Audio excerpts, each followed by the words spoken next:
Sasa IEBC imechaguliwa, wamekula kiapo, wako ofisi.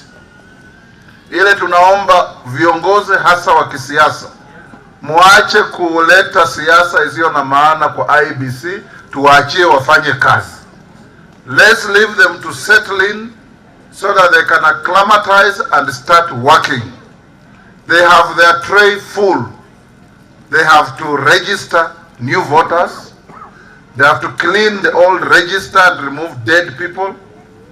They have to clean the old register and improve to bring in new voters.